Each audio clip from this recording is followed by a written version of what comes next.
Hi there, it's Sam from Pootles.co.uk. Thank you very much for joining me today. I don't have a project in front of me. I do know exactly what I'm making. It's not a winging it, but this is the beautiful Frames and Flowers Design Series paper, which is page 29.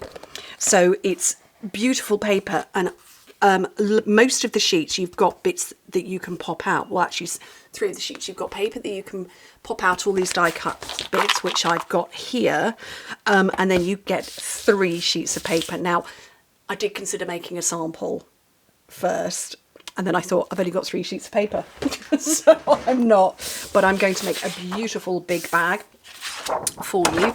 So okay, 12 by 12 inches. Oh, my phone's going off. And I need my phone on because that's where my instructions are. 12 by 12 inches, 30.5 by 30.5 centimetres. And where's my stylus? Here we go.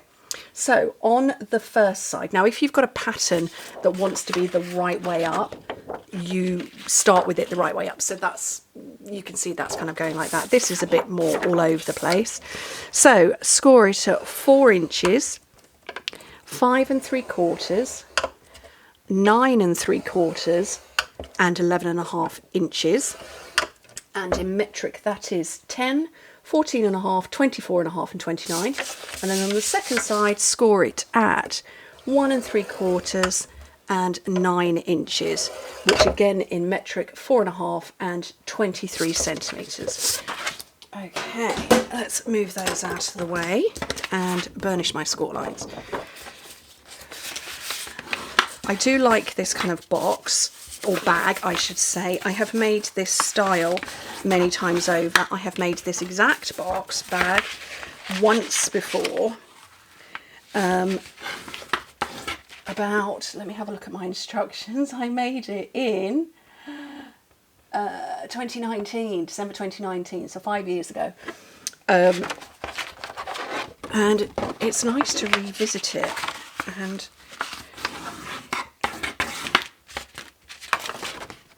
I do have birthdays coming up. I've always got birthdays coming up. We're a large, fabulous family.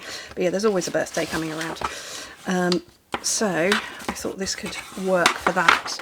Right, so where you've got the bigger area, that is the top. This is the bottom. So let's get some scissors. So I'm going to cut straight on all of these. And then that tiny little bit that is left at the end, I'm going to cut that away completely.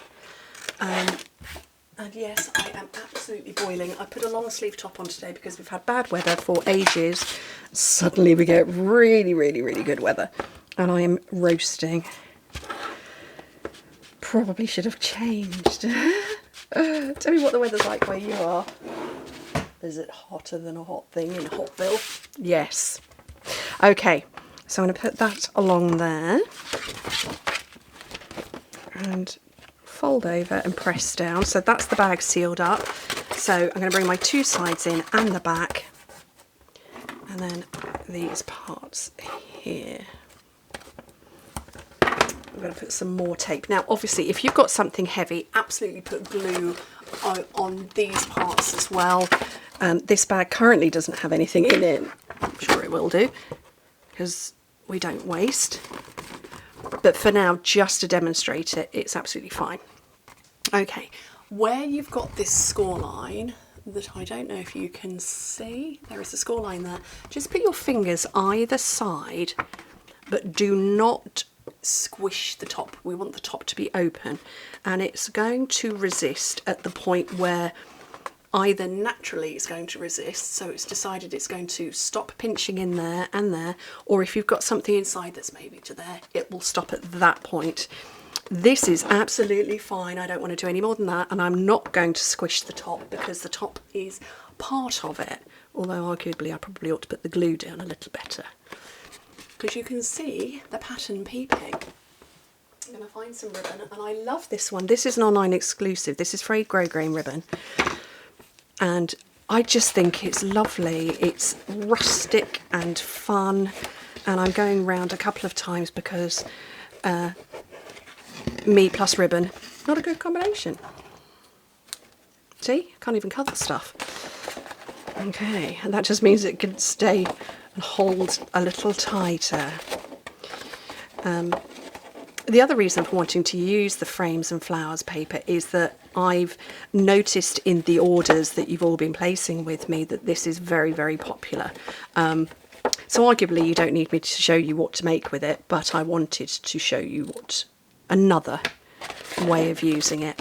Now, as I said, it has 3 full sheets of paper. These are the other 2.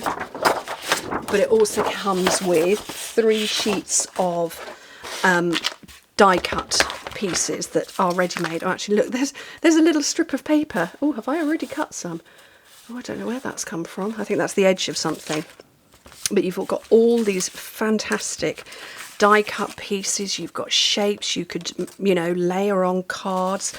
But what I wanted to do was just kind of 3D what's on the front of my box, and make it lift off the page or off the front of the box. I don't want that one. The decisions.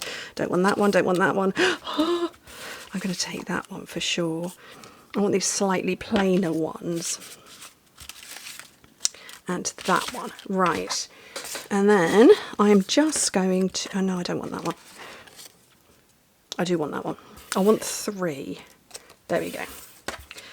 Yeah, all of those. And I'm going to put dimensionals all over them. And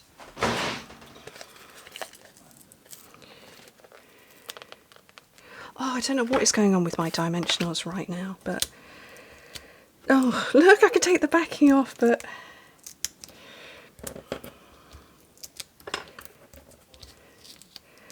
Luke's in his bedroom right now, chatting to some friends. I don't think he realises I'm filming. He's quite animated in there. They're all back from university now. He was the first back, way back in May. There we go, I'll fit that there.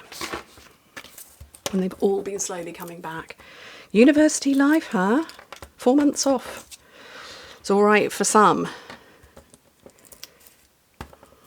Oh, that's already got the backing off. And then that one can tuck in there. And that's just a very pretty front to a really lovely bag. Let me just scooch that out of the way and see if I can zoom out a little.